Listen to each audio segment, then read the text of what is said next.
This is Pivot Perspectives with Chris O'Byrne, the show that takes you around the world to share interviews with some of the most successful and relevant people on the planet. Hear their stories and get the most important business lessons they've learned on their road to success, and get exclusive access on how to implement their success into your life and business. Pivot Perspectives is brought to you by the Strategic Advisor Board and your host, Chris O'Byrne. All right, Michelle Williams, thank you and welcome to the show. Thank you. Thank you so much for having me. So I'm excited to learn a lot more about my kind of dad and really, it's incredible work you're doing there. But let's jump back to childhood. What are some things that happened or affected you to bring you to this point where you're doing this now? So when I was a little girl, I just remember the first form of abuse. I suffered a lot as a child. First form of abuse was the babysitter sitting on me.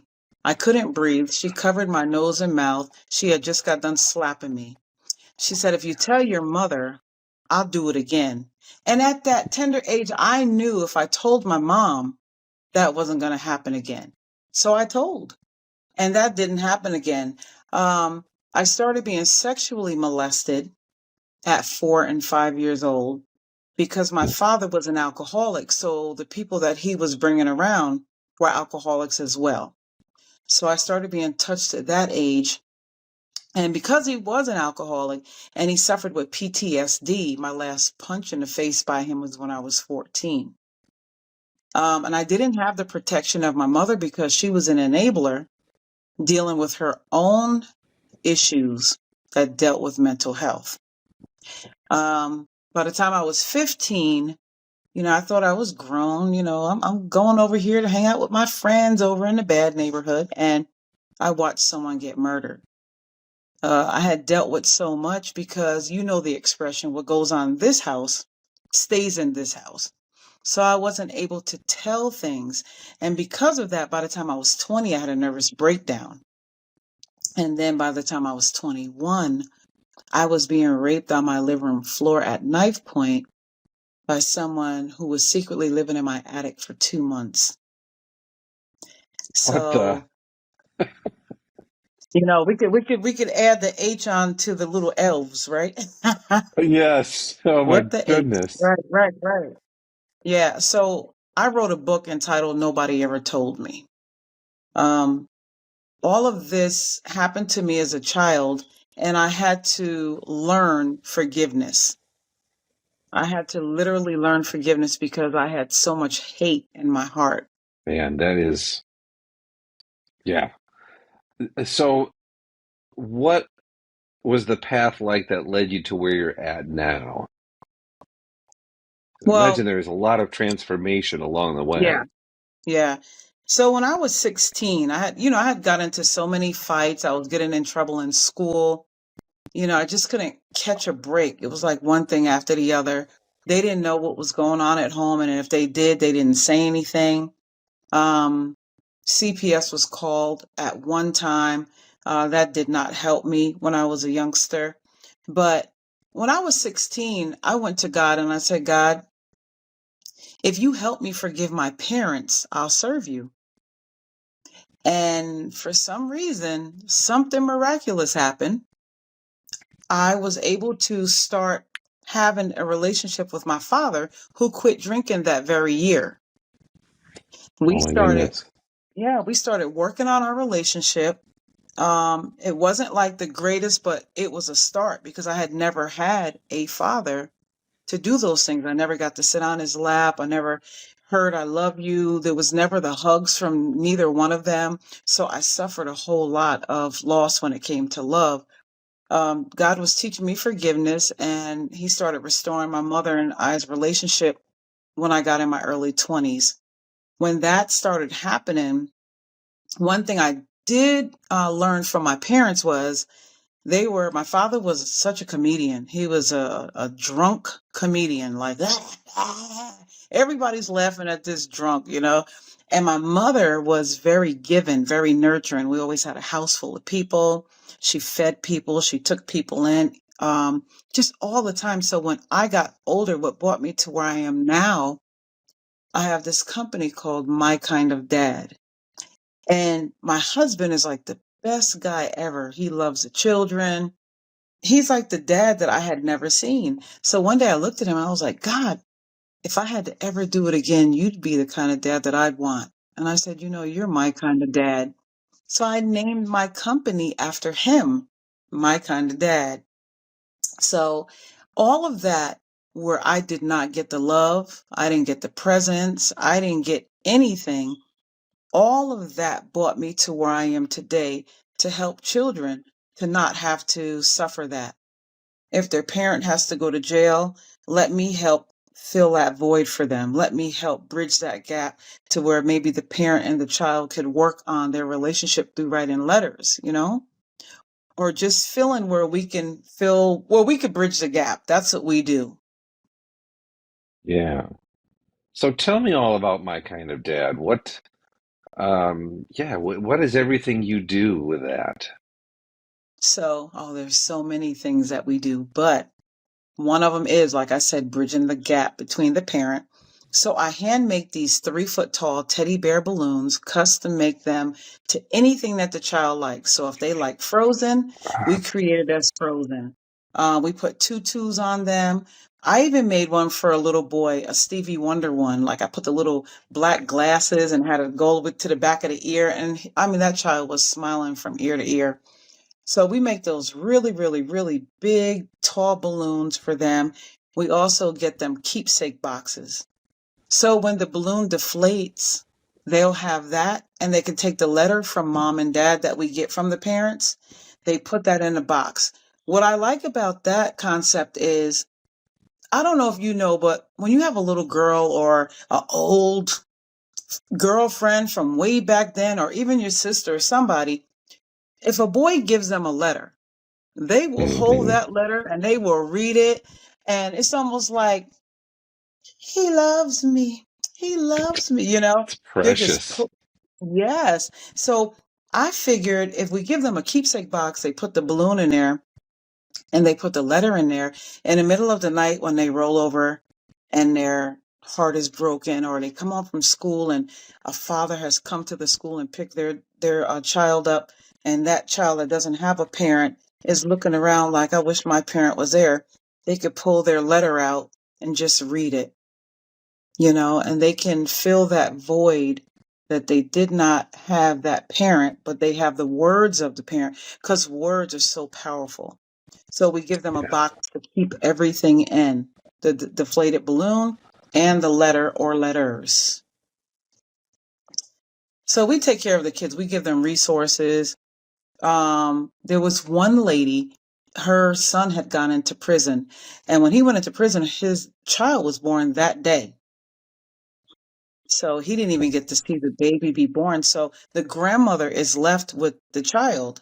So we go over and we give money. We give monies ourselves. We give Pampers. We bring food. Every year for Christmas, we make sure that we service the same families until, it's almost like something called Angel Tree, where my kids were younger, because their dad, now my husband I got now is great, but their actual biological father was in prison. And they would bring like 2 presents for the kids. And I was so appreciative to get those 2 presents. I want to give these kids something more. I want to fill them. I want to fill them. So sometimes we have the kids come over and we let them just go through and just get as many toys as they want, make them feel, we give them a day. And this year, um, now we're in 2024, but as of this cycle of Christmas, earlier this year, our son was killed, shot and killed. He was a model. He's 32 years old. He was out partying with his friends. He ended up in someone's backyard, the wrong backyard, passed out, and someone shot a warning shot. And when he jumped up, he was startled. He ran right towards the guy, and the guy shot him with a shotgun and killed him. So this year, we were not able to do what we do for the families, because we needed to heal ourselves as a family.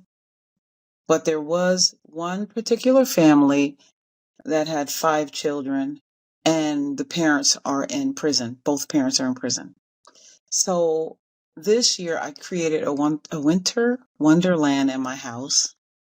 And of course, I put Mariah Carey on, the dancing music, Yeah. and I took all this like cotton out of, I create. So, like in the backyard, we have like those, the cushions and all that stuff out there that you're not using in the winter. We took hours and just broke all of that up and just spread it all around the house. Oh man. Created this. We put about 4 trees in the house. It was just beautiful, hanging snow, and we played the music, and the kids were just able to just come through the whole winter wonderland because I wanted to give them an experience that they were not going to be able to have because both their parents were away. Even though our hearts were broken, it still helped us. It helped Yeah. us to help someone else. And I was so happy to see those children, smile because grief doesn't just come in one package. You know, for us, we're grieving because our son was shot and killed. He was a model, never in any trouble, doesn't have a record, and that happened to him. These children are innocent children. They didn't ask for that.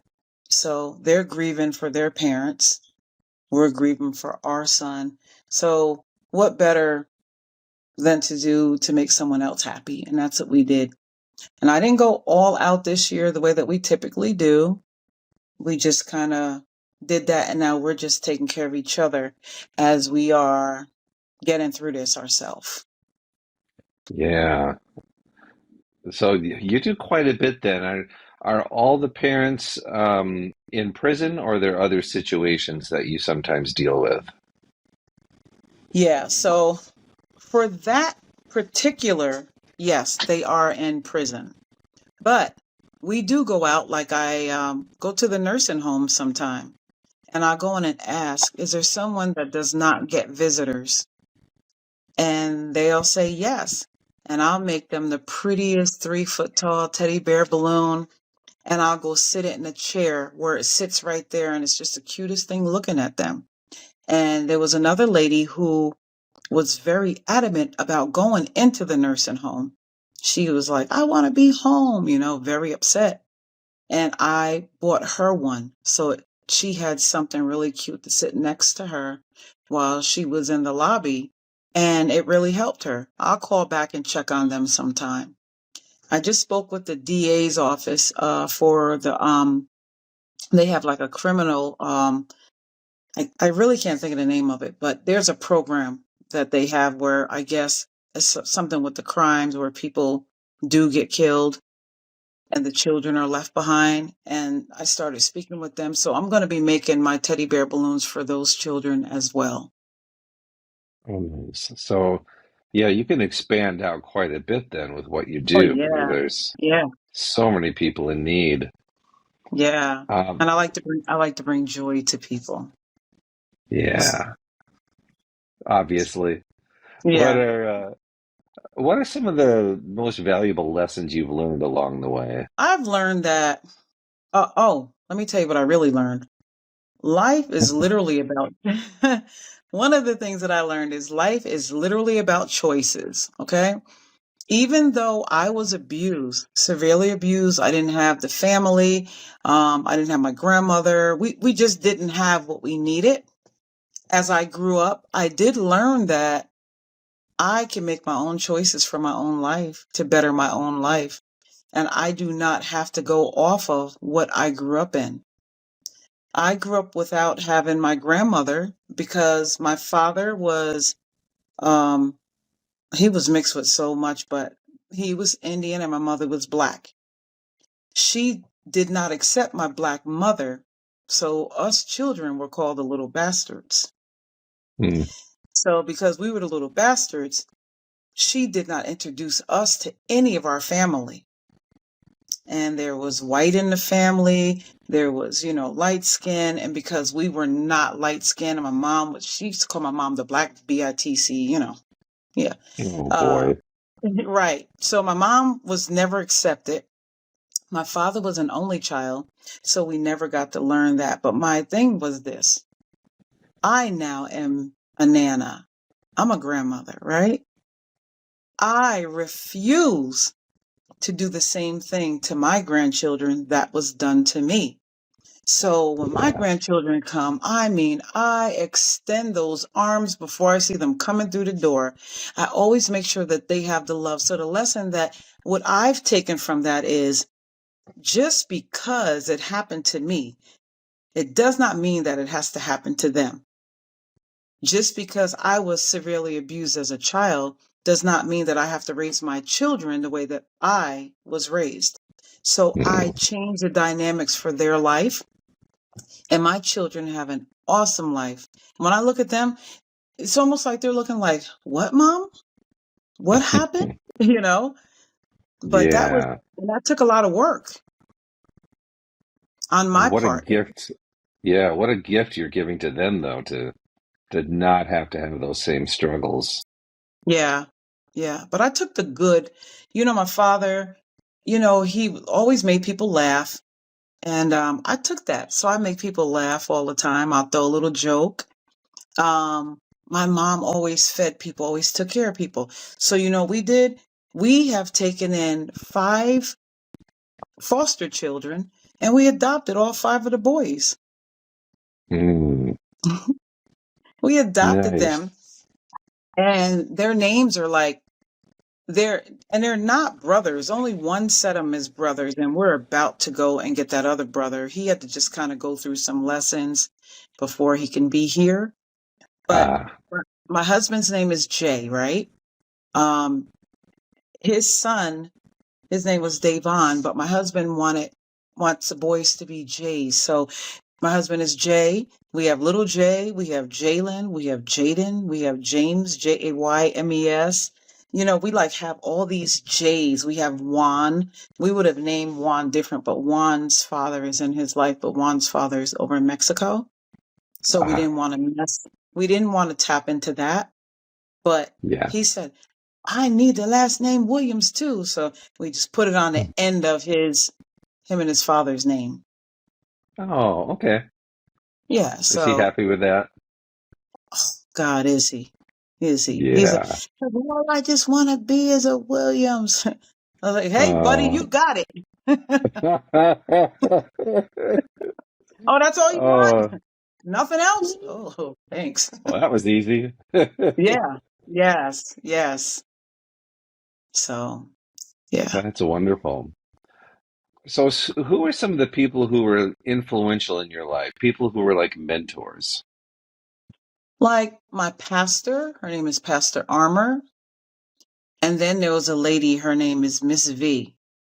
And Miss V was more like a mother to me. So, after going through all of this stuff, I was about 27 years old, and I was just done with life. I was in this bad relationship with this guy who was just not it, okay? At all. And it Yeah. was like I was just done with being nice, being helping people and going out of my way and always getting the dirty end of the stick. And I had just come to my wits end, and I was in the bathroom and I stuck my head in the whole toilet bowl. I just fell on the floor, put my head in the toilet bowl, and I was just like, God, I was like, I don't want to do this anymore. And I just, he was cheating on me, just the whole thing, just a lot of stuff. And I said, I don't want to do this anymore. So I just put my head in the toilet, and I said, God, today's the day I'm going to die. And in my head, because I was crying, in my head, I said, God, I have $1 in my pocket. I said, if you allow someone to give me $20 without me asking, I'll live. Mm, I'll serve you for real. I said, I'll serve you for real. I'm walking down the street, going to the doctor, and my daughter was 4 years old at the time, walking down the street, and this lady pulls out in front of me. And as she's pulling out, it's almost like she was almost like to hit me because she didn't see me. And I stepped back, and she's like, oh, I'm so sorry. I'm so sorry. And when that happened, we began to converse a little, and she says, I'm so sorry. She says, we're talking. She says, do you believe in angels? And I said, yes. She says, well, there's going to be a show on tonight at 8. You should watch it. And I told her, sure. Yeah, sure. So as I'm getting ready to walk off, she says, would you be offended? And I said, for what? And she handed me $20. Oh, talk about angels. Yes. I mean, I was like, man, God, you really are real. Like, who does that? Like, one minute I'm sitting, like my whole face is in this dirty toilet bowl. I'm feeling like the pit of the pit, like that. I'm just like feeling so broken. I'm so broken that I felt like I wanted to equate to a toilet bowl. And I felt like the toilet bowl was better off than I was. And then God flips it and says, honey, you're better than you think you are. I love you. I want you. And you know what? This is right where I need you, in a broken place. Because when you're broken, I can mold you and put you back together again. I can do that. Yes. You can't do it, but I can. And I just felt like, I was so confused, but I was so happy at the same time. Like, you really are listening to me? And I was I like, what? know. Oh, you mean I got superpowers? I didn't know I had a cape. I had to look back like, what's on my cape? Like, what is on my cape? So that lady, to this day, and that was when I was like 27. What I didn't know was, as I had my face in a toilet bowl, she was standing over her kitchen sink crying because her 2 children had just gone off to college and she had empty nest syndrome. And Oh, she was praying the prayer, God, if I have any mothering skills, please let me help some young mother.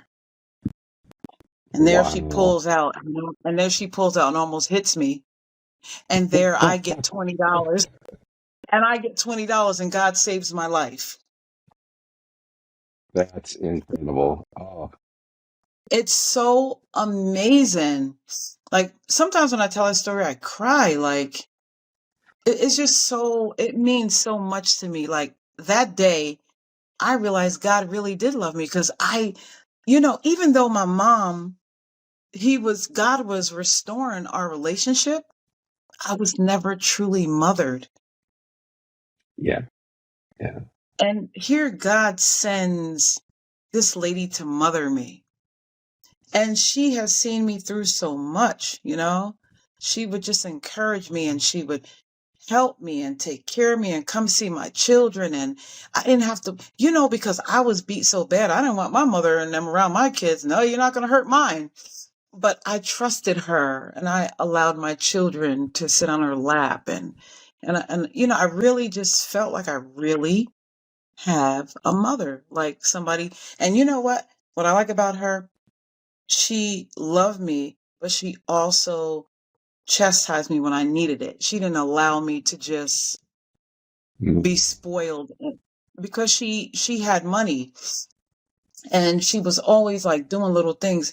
It's not even so much having the money, but every year she'd always make sure my kids had the new coats, new this, or we always had the food, or we always had that. And I didn't have that from my mom yeah, that way. So, but she also let me know that I had to balance, and I had to budget, and I had to do all these things that I never learned. And here I was 27 years old, just trying to find my way through life. Like, what is life? So yeah, she was Miss V.